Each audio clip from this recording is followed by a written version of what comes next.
Video ini akan mengangkat kisah nyata tentang bagaimana nasib orang-orang yang hobi pamer kekayaan dapat berujung pada masalah hukum bahkan penjara. Kita akan melihat bagaimana tindakan memamerkan harta di media sosial dapat membawa konsekuensi serius, termasuk azab dari Allah Subhanahu wa Ta'ala.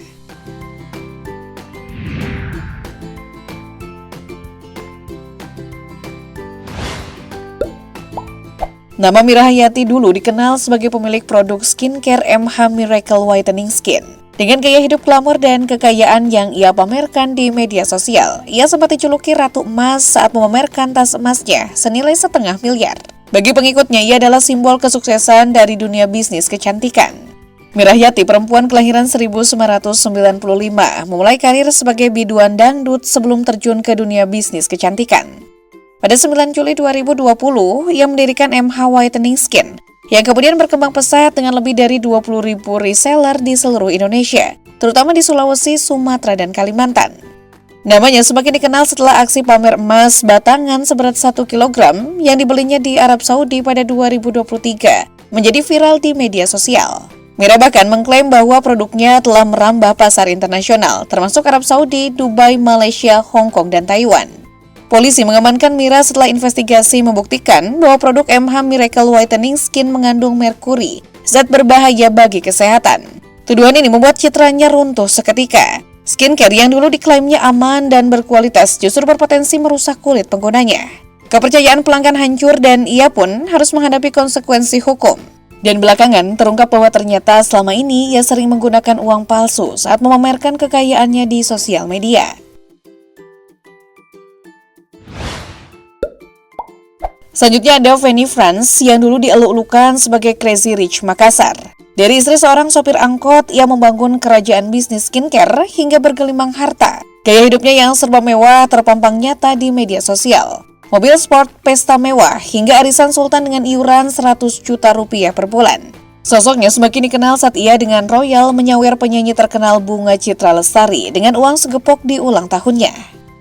Namun dibalik kilauan kekayaannya, kehidupan pribadinya menyimpan luka mendalam. Publik dikejutkan oleh unggahan emosional suaminya ternyata berselingkuh dengan asisten rumah tangga mereka di dalam rumah mewah yang ia bangun dari hasil kerja kerasnya. Lebih menyakitkan lagi, perselingkuhan ini bukan pertama kali terjadi.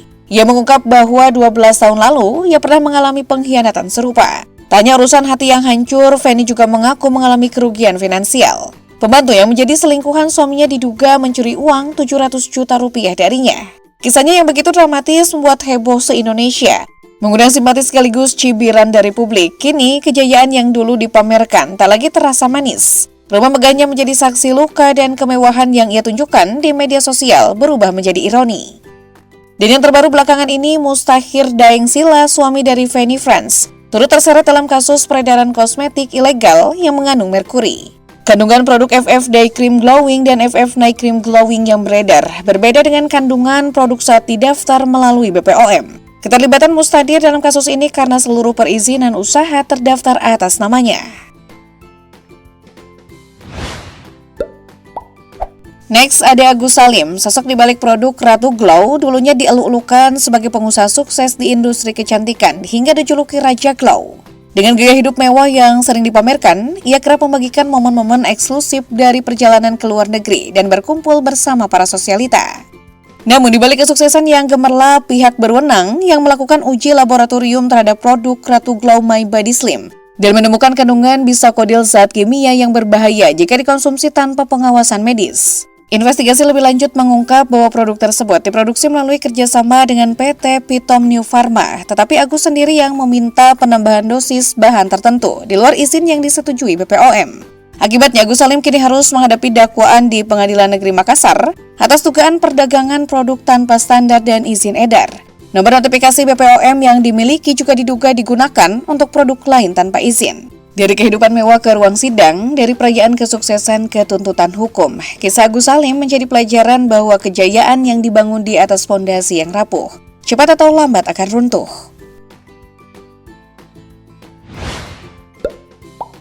Berikutnya ada Wahyu Kenzo yang dikenal sebagai Crazy Rich Surabaya. Dulunya adalah sosok flamboyan yang sering memamerkan kekayaannya. Melalui akun Instagramnya, ia membagikan potret hidup mewah, koleksi mobil sport, perjalanan ke luar negeri, hingga momen bersama pejabat publik. Dengan branding sebagai ahli kripto dan investasi, ia berhasil menarik banyak pengikut yang terinspirasi oleh keberhasilannya. Namun di balik gemerlapnya kehidupan Wahyu Kenso tersimpan praktik bisnis yang berujung petaka.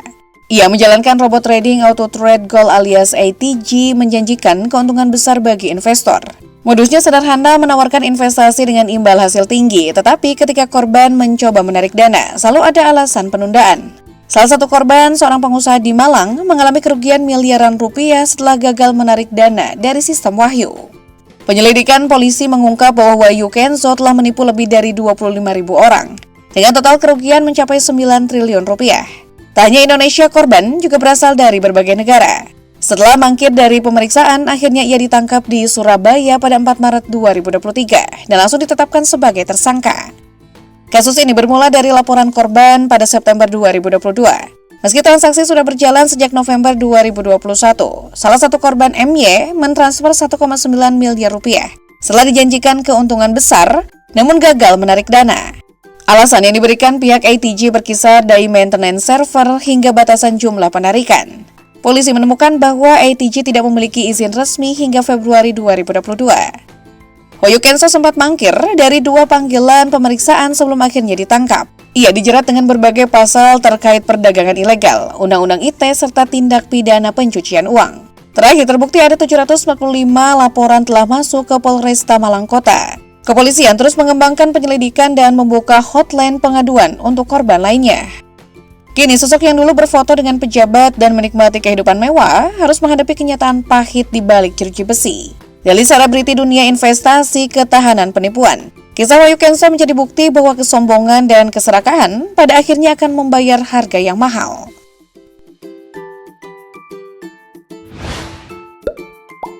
Selanjutnya ada Doni Salmanan yang dulunya melejit di media sosial sebagai Crazy Rich Bandung. Ia dikenal sebagai trader sukses, YouTuber, dan pengusaha muda yang sering memamerkan gaya hidup mewah. Kehebohan bermula ketika ia dengan santai menyawer 1 miliar rupiah kepada Reza Arab dalam sebuah live streaming. Aksi ini membuat publik penasaran siapa sebenarnya Doni Salmanan. Melalui akun Instagramnya, Doni kerap membagikan potret dirinya dengan koleksi mobil dan motor mewah. Ia juga dikenal sebagai CEO Salmanan Group yang menaungi bisnis kopi shop di Bandung. Semua ini diklaim berasal dari hasil trading di platform binary option Quotex. Namun, di balik gemerlap kekayaannya, ada ribuan korban yang merasa tertipu.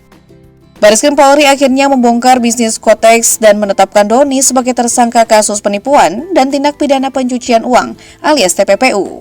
Modusnya adalah menarik orang untuk berinvestasi di platform tersebut. Padahal sistemnya diduga hanya permainan yang menguntungkan afiliator. Akibatnya banyak yang mengalami kerugian besar. Kini Doni Salmanan harus menghadapi ancaman hukuman 20 tahun penjara. Aset-aset yang dulu ia pamerkan disita sebagai barang bukti. Meski sang istri Dinan Fajrina tetap setia mendukungnya, dunia yang dulu serba glamor kini berubah menjadi dinding tahanan yang dingin. Kisahnya menjadi pengingat bahwa kekayaan instan bisa berujung pada kehancuran jika diperoleh dengan cara yang salah.